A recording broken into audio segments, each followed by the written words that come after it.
have you with us on this Friday edition of Ed Schultz News and Commentary. You know, in sports, especially baseball, they always ask the question, okay, what's the magic number? Well, it's 4 or 5. Well, the magic number's down to 1. That's how many games a team has to win before they win the pennant, so they can go to the playoffs. What's the magic number? What's the magic number for the American people and our Congress?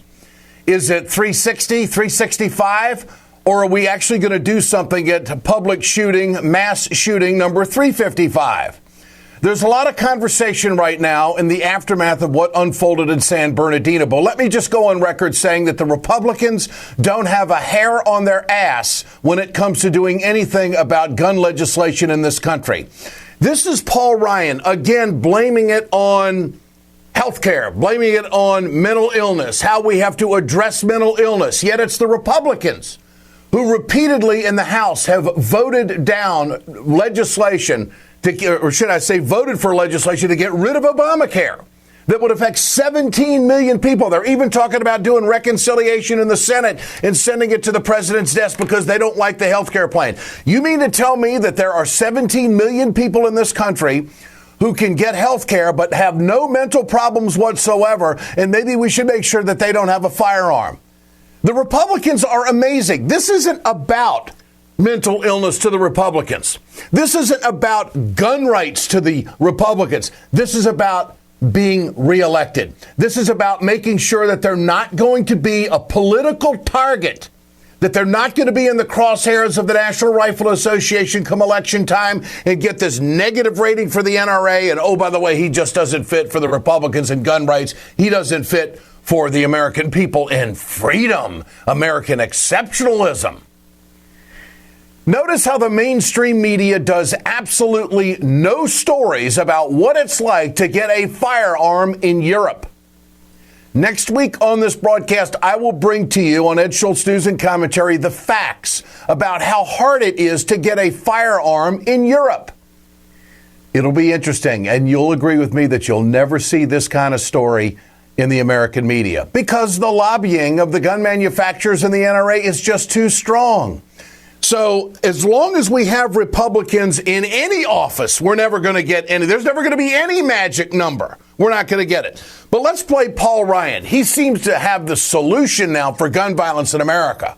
But what we have seen in a common theme among many of these mass shootings is a theme of mental illness. And we need to fix our mental illness laws, our policies. They're outdated.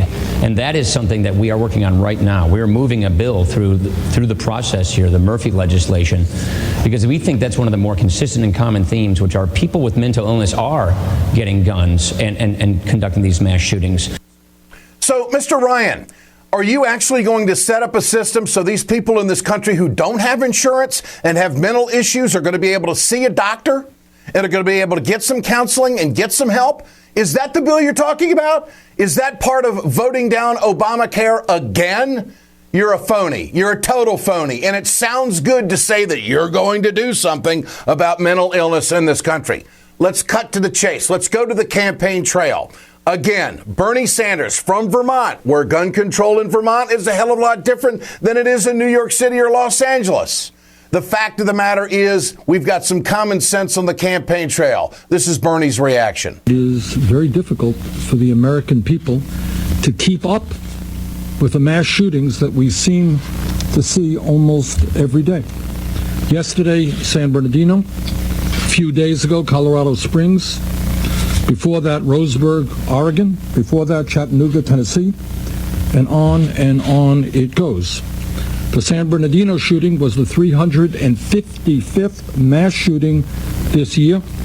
Gun violence has reached epidemic levels in the United States.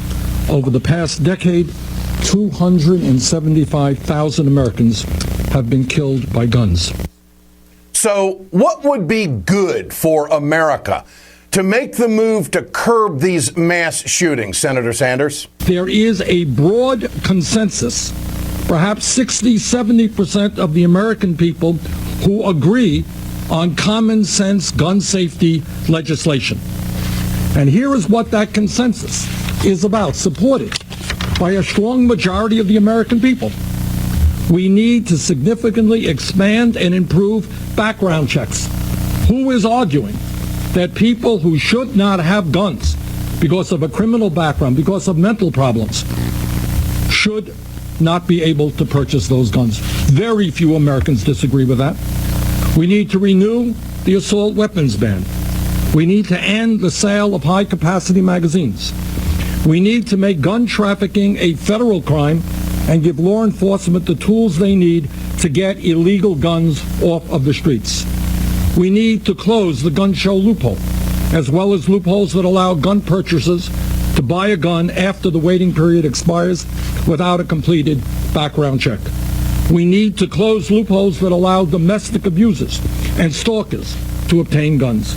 We need to strengthen penalties for straw purchasers who buy guns from licensed dealers on behalf of somebody prohibited from purchasing a gun. And very significantly, we need to greatly expand and improve our mental health capabilities. So there you have. I couldn't count them. I think it was about 10, 11 different measures that Senator Sanders is going to put forward if he's president of the United States. The fact is the country is ready for at least background checks. We were ready for background checks after Sandy Hook. 90% of Americans wanted background checks, but we couldn't get them then either. And I'll never forget when I was at the Capitol just before the State of the Union address a year ago, right after Sandy Hook, and I ran into Senator Charles Schumer. Chuck Schumer from New York says, we're going to get something done. And I said, Senator, you're not going to get anything done. And he couldn't believe what I was saying to him. So you're not going to get background checks. You're not going to get anything. And they didn't. There is this belief in Congress that, we can get something done. You can't get anything done because Republicans are in the way. Nancy Pelosi knows it. Gun violence is a crisis of epidemic proportion in our nation.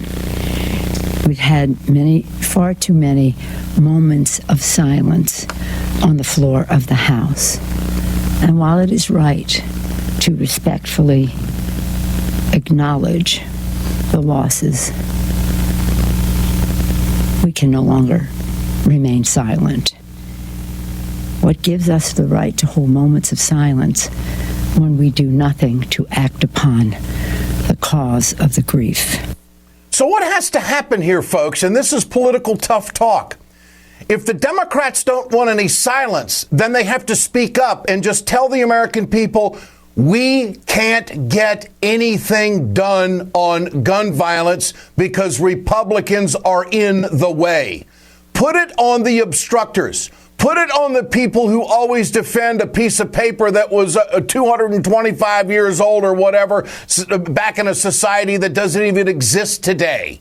The Second Amendment. There has to be rules and regulations for a contemporary society. But until the Democrats become not silent and say that we can't do gun violence control in this country or any kind of gun measures because Republicans are in the way, then maybe you might strike a nerve with the American people to get rid of some of these jackasses who live by an old document that is just totally outdated. We've changed the Constitution before, we've added to the Constitution, but we simply cannot do anything about gun violence in America.